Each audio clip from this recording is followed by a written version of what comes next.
Kontroversi guru VC Polwan saat ada murid berkelahi. Kasus Supriyani jadi pelajaran.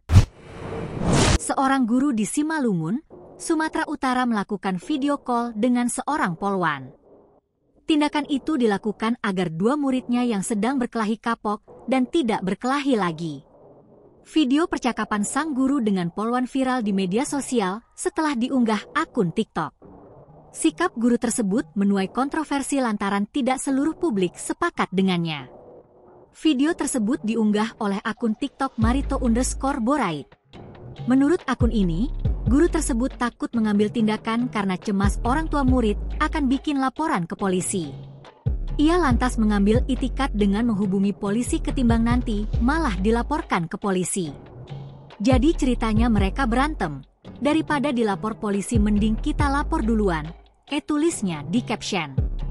Sang guru tampak memegang ponsel dan mengarahkan kamera ke arah murid-muridnya.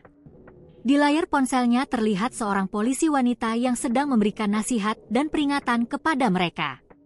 Belum ada konfirmasi resmi dari pihak sekolah maupun kepolisian setempat terkait video viral ini.